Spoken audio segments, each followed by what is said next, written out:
సినీ నటుడు మోహన్ బాబు అనుచరులుగా పేర్కొంటూ ఎస్ఎఫ్ఐ నాయకులపై కిడ్నాప్ దాడి చేసిన వారిని అరెస్టు చేయాలని ఎస్ఎఫ్ఐ సిఐటియు ఆధ్వర్యంలో రైల్వే కోడూరులో నిరసన కార్యక్రమం చేపట్టారు. గురువారం టోల్ గేట్ గాంధీ విగ్రహం వద్ద ధర్నా నిర్వహించి దాడులకు పాల్పడిన ప్రైవేటు గుండాలను తక్షణమే అరెస్టు చేయాలని డిమాండ్ చేశారు.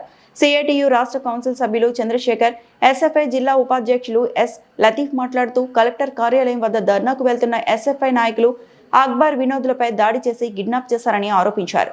విద్యార్థి నాయకులకు రక్షణ కల్పించాలని, దాడులకు పాల్పడిన వారిపై కఠిన చర్యలు తీసుకోవాలని ప్రభుత్వాన్ని కోరారు. అనంతరం దిష్టిబొమ్మలు దగ్ధం చేసి నిరసన వ్యక్తం చేశారు.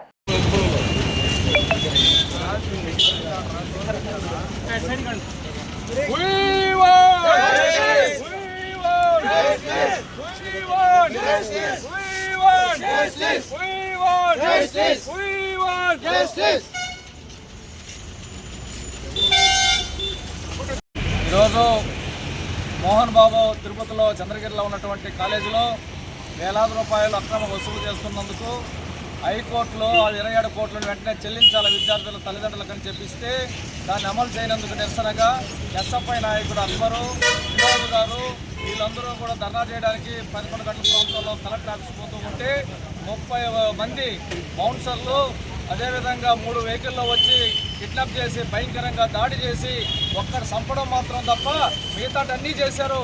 అంత దుర్మార్గంగా వ్యవహరించినటువంటి మోహన్ బాబు అదేవిధంగా ఆయన కుమారుడు ఇల్లు కోల్పరంతో ఇన్ని చేశారు. వెంటనే వాళ్ళను ఎస్పీ గారి జోక్యంతో వాళ్ళు తీసుకురావడం జరిగింది. అయితే చాలా తీవ్రంగా దాడి చేసినటువంటి వాళ్ళపైన వెంటనే క్రిమినల్ కేసులు నమోదు చేశారు. వెంటనే వాళ్ళని అరెస్ట్ చేయాలని చెప్పని ఈ సందర్భంగా డిమాండ్ చేస్తున్నాం. దీన్ని సిఐటిగా గాను ఎస్ఎఫ్ఐ విద్యార్థి సంఘాన్ని